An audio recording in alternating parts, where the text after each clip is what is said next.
یہ تھے برادر عزیز محترم جناب قاری احمد سعید صاحب، جو تلاوت قرآن مجید سے ہمارے قلوب کو منور فرما رہے تھے۔ قرآن تیری رحمت کا دیوان نظر آیا، قرآن تیری رحمت کا دیوان نظر آیا، آقا تیری صورت تیری سیرت کا عنوان نظر آیا۔ قرآن تیری رحمت کا دیوان نظر آیا، آقا تیری صورت تیری سیرت کا عنوان نظر آیا۔ مازاغ ہیں آنکھیں تو وہ شمس کا چہرہ، قرآن کے چہرے پر قرآن نظر آیا۔ حضرات علی وقار،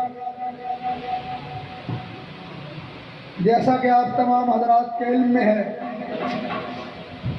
کہ آج کا یہ پروگرام حضور پاک علیہ الصلوۃ والسلام کی ختم نبوت کے عقیدے کی اہمیت اور اس کے تحفظ کے حوالے سے انعقاد پذیر ہے۔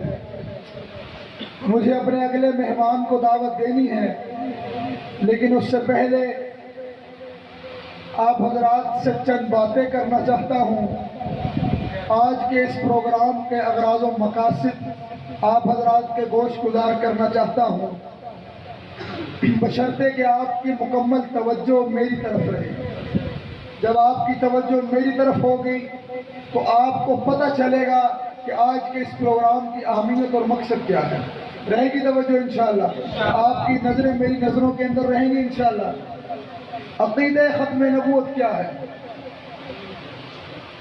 جناب نبی کریم رؤوف الرحیم جناب محمد الرسول اللہ صلی اللہ علیہ وآلہ وسلم آخری نبی ہیں، اور آپ علیہ الصلوۃ والسلام کے بعد کسی قسم کا کوئی نیا نبی پیدا، بلند آواز سے، کسی قسم کا کوئی نیا نبی پیدا، اور جو کوئی بھی آپ علیہ الصلوۃ والسلام کے بعد نبوت کا دعویٰ کرے گا وہ جھوٹا ہے، کذاب ہے اور دائرہ اسلام سے خارج ہے۔ جس طرح ایک انسان کے جسم کے اندر سر کی حیثیت ہوا کرتی ہے، بعینی اسی طرح دین اسلام کی عمارت میں اس عقیدے کی اہمیت ہے۔ اگر کسی انسان کا کان کاٹ دیا جائے تو وہ سننے سے محروم ہو جائے گا، لیکن وجود کے اندر زندگی باقی رہے گی۔ آنکھ نکال لی جائے دیکھنے سے محروم ہو جائے گا، لیکن وجود میں زندگی باقی۔ زبان کاٹ دی جائے، زبان کاٹ دی جائے، بولنے سے محروم ہو جائے گا، لیکن وجود کے اندر زندگی باقی۔ ٹانگ کاٹ دی جائے، چلنے سے محروم ہو جائے گا، لیکن وجود میں زندگی باقی رہے گی۔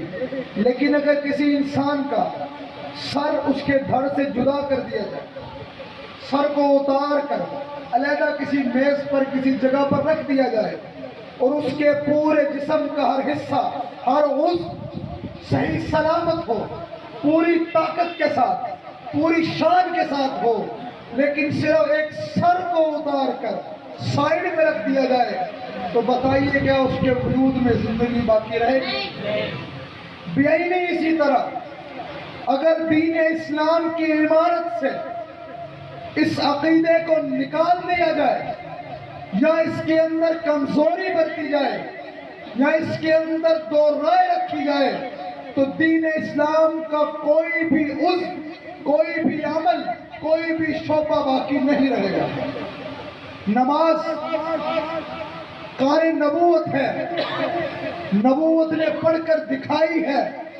روزہ کار نبوت ہے، نبوت نے رکھ کر دکھایا ہے۔ زکوٰۃ کار نبوت ہے، نبوت نے دے کر دکھائی ہے۔ حج کار نبوت ہے، نبوت نے کر کے دکھایا ہے۔ ہر شعبہ دین، دعوت و تبلیغ کار نبوت ہے، نبوت نے دے کر دکھائی ہے۔ درس و تدریس صفہ کے مقام پر حضرات صحابہ کی تربیت کر کے پیارے آقا نے دکھائی ہے کہ جتنے بھی امور ہیں، جتنے بھی اعمال ہیں، جتنے بھی شعبے ہیں، یہ کار نبوت ہے، اور ختم نبوت کا تحفظ ذات مصطفیٰ کا تحفظ ہے۔ اگر ذات محفوظ نہیں رہے گی تو کوئی بھی عمل باقی نہیں رہے گا۔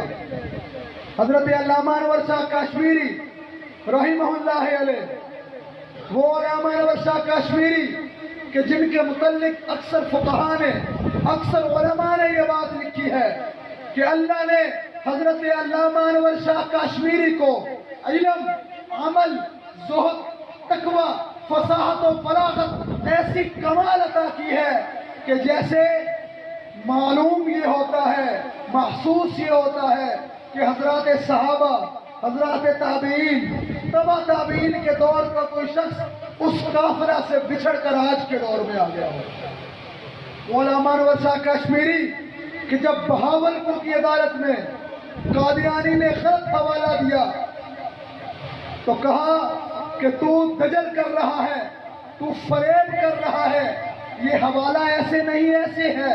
کتاب منگوائی گئی، حوالہ چیک کیا گیا تو ہو بہو وہی تھا جیسے حضرت علامہ فرمایا۔ تو کہا کہ میں نے آج سے 30-40 سال پہلے ایک مرتبہ یہ کتاب پڑھی ہے اور اس کے تمام حوالہ جات مجھے آج تک ازبر ہیں۔ وہ انور شاہ کشمیری جب آخری وقت قریب آیا، اپنے ادارہ کے تمام اساتذہ اور طلبہ کو اکٹھا کیا اور کہا کہ میں نے اپنی پوری زندگی دین کی خدمت کی ہے، درس و تدریس کی ہے، دعوت و تبلیغ کا کام کیا ہے، دین کا ہر شعبہ سنبھالا ہے، لیکن سنو، اگر کل قیامت کے دن محمد رسول اللہ کی شفاعت چاہتے ہو تو ختم نبوت کا کام کرو، کیونکہ ختم نبوت کا کام شفاعت محمدی کے حصول کا ذریعہ ہے۔ آج مجھے نماز ملی ہے تو حضور کے صدقے ملی ہے، روزہ ملا ہے حضور کے صدقے ملا ہے، زکوٰۃ ملی ہے حضور کے صدقے ملی ہے، حج ملا ہے حضور کے صدقے ملا ہے، مساجد ملی ہے حضور کے صدقے ملی ہے، مدارس ملے ہیں حضور کے صدقے ملے ہیں، خانقاہیں ملی ہیں حضور کے صدقے ملے ہیں، دعوت و تبلیغ کا کام ملا ہے حضور کے صدقے ملا ہے، شعبہ نشر و ارشاد ملا ہے حضور کے صدقے ملا ہے، مجھے یہ حلیہ ملا ہے، داڑھی ملی ہے، پگڑی ملی ہے۔ ارے خدا کی قسم، میرا تو ایمان بھی صدقہ ہے محمد رسول اللہ کا، اگر پیارے آقا کی ذات نہ ہوتی تو آج میں مسلمان بھی نہ ہوں۔ یہ اہمیت ہے دین اسلام کے اندر اس عقیدے کی۔ قرآن مجید کی 110 آیات اس عقیدے پر دلالت کرتی ہیں، 210 احادیث نبویہ۔